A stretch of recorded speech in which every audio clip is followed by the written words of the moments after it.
میں میوزک چھوڑ چکا تھا، سوچتا تھا کہ کیا کروں اب کیا کام کروں، اور ایک سٹیج میرے پہ یہ آ گئی کہ میں نے آخری 100 روپے نکال کے اپنی بیوی کو دیے، جو میرے پاس آخری 100 روپے تھے، اور میں نے کہا کل مجھ سے نہ مانگنا کچھ، اب میرے پاس کچھ نہیں ہے، I have nothing، بس اوپر اللہ ہے، نیچے بس یہ حالات ہے۔ لیکن میں نے ایک بات سنی بھی تھی مولوی طارق جمیل صاحب سے کہ اگر تم اللہ کے لیے کسی چیز کو چھوڑو گے، اللہ تمہیں اس سے بہتر چیز دے گا۔ یہ میں نے سنی بھی تھی، یہ حدیث کے الفاظ ہیں، اور میں تھوڑی دیر میں کبھی کبھار سوچتا تھا، میں کہتا تھا یار لوگ صحیح کہتے ہیں، یہ مولوی مرواتے ہیں لوگوں کو، مروا دیا مجھے، کہاں ہے وہ چیز؟ لیکن میرا دل اندر سے کہتا تھا نہیں، اللہ کے نبی کی بات سچی ہے، اللہ کے نبی کی بات سچی ہے، اللہ کے نبی کی بات سچی ہے، میرا دل کہتا تھا مجھے۔ یہ میں 2002 کی بات بتا رہا ہوں۔ اس نے کہا کیا کریں؟ میں نے کہا چلو کپڑے بناتے ہیں۔ ہم نے دونوں نے کہا ٹھیک ہے، اور میرے پاس پیسے تو تھے نہیں، تو میں نے کہا کیا کرے گا؟ اس نے بولا یار دیکھو سٹارٹ ایسے ہوگا جنید بھائی، 25 لاکھ آپ دیں، 25 لاکھ میں لاؤں۔ اب اس نے 25 لاکھ بول دیا، اور میں ابھی 100 روپے بیوی کو دے کر آ رہا ہوں، اور بڑی اپنا سٹیچر بالکل رکھ کے اوکے ٹھیک ہے۔ اب میں سوچ رہا ہوں 25 لاکھ کہاں سے ہوں گے؟ 25 لاکھ آپ لائیں، 25 لاکھ میں لاتا ہوں۔ میں نے کہا جی ٹھیک ہے۔ تو میں گھر گیا، گھر بیٹھ کے سوچا، میں نے کہا کیا ہے، کیا بیچوں۔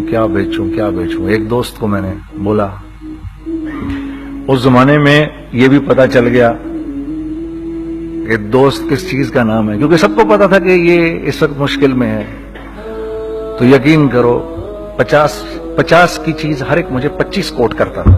25 لے لیں جنید بھائی، اس کے یہی دے سکتے ہیں۔ یہ اپنے دوستوں کی بات بتا رہا ہوں۔ مجھے اس دن پتا چلا، اس زمانے میں اچھے لوگ بھی ملے جنہوں نے 25 کی جگہ کہا نہیں یار آپ رکھیں گے، چلو بعد میں کر لیں گے، دیکھ لیں گے، ایسے بھی ملے۔ لیکن ایسے بھی ملے کہ جنہوں نے ایکسپلائٹ کر کے میری کمر ہی توڑ دی، ہاں، جنہوں نے میرا کچومر ہی نکال دیا۔ ان کا بس نہیں چلا کہ میرا کچومر ہی نکال دیں، مجھے جان سے ہی مار دیں۔ اس وقت جو کر سکتے ہیں اس آدمی کے ساتھ کریں، کیونکہ یہ سب پریشانی میں ہے۔ تو وہ کہتے ہیں نا کہ خیر، تو میں نے جا کے کہیں سے اس کو بیچا، اس کو بیچا، یہ بیچ دیا، وہ بیچ دیا، سب بیچ بچا کے اس کو جا کر 25 لاکھ روپے کسی طرح کر کے دیے۔ میں نے کہا مجھے 1 ہفتے کا ٹائم دیا، 1 ہفتے بعد ملتے ہیں۔ 1 ہفتے بعد 25 لاکھ اس نے رکھے، 25 لاکھ میں نے رکھے، اور 50 لاکھ روپے کا ہم نے کپڑا خرید لیا، اور ابھی رمضان آنے والا تھا۔ تو میرے دوست نے کہا کہ چلو اس کے پیٹرن بنواتے ہیں۔ اب میں آپ کو بتاتا ہوں کہ رزق کس کے ہاتھ میں ہے۔ وہ جب پیٹرن کاٹا تو پیٹرن چھوٹا کٹ گیا، 25 لاکھ روپے گئے، اور میں سر پکڑ کے بیٹھ گیا، اور میں کہوں یا اللہ، یہ مجھے کسی کیا گناہ کی سزا مل رہی ہے، یہ کیا ہے کہ ہم دونوں بیٹھے ہوئے، اس نے بھی سر پکڑ کے بیٹھا ہوا، میں بھی سر پکڑ کے بیٹھا ہوا۔ وہ تو خیر امیر آدمی تھا تھوڑے، اس کے پاس تو پیسے تھے۔ میں نے اس کو، میں نے کہا یار اب کیا کریں؟ کہتا ہے یار فکر نہ کریں، کچھ دیکھتے ہیں۔ اب آئی نو کہ کچھ نہیں ہونے لگا، تباہی ہے، تو کوئی بھی نہیں خریدے گا اس کو۔ لارج میڈیم بن گیا، میڈیم سمال بن گیا، اور سمال تو اتنا سمال بن گیا کہ وہ فٹڈ ہو گیا۔ کہ ایک صاحب ملنے آئے ہمیں کہ جی وہ دیکھیے ایک پارٹی آئی ہے بنگلہ دیش سے، ان کو شلوار قمیص چاہیے، لیکن جنید بھائی ان کی ریکویسٹ ہے پیٹرن تھوڑا چھوٹا کر دیں۔ میں نے کہا یار دیکھو تمہیں پتا ہے چھوٹا پیٹرن ذرا مشکل سے کٹتا ہے، ٹھیک ہے، تھوڑے پیسے ایکسٹرا ہوں گے اس کے۔ انہوں نے کہا ہاں وہ پیسوں کا تو کوئی مسئلہ ہی نہیں، ان کو تو بس شلوار قمیص چاہیے پاکستان سے۔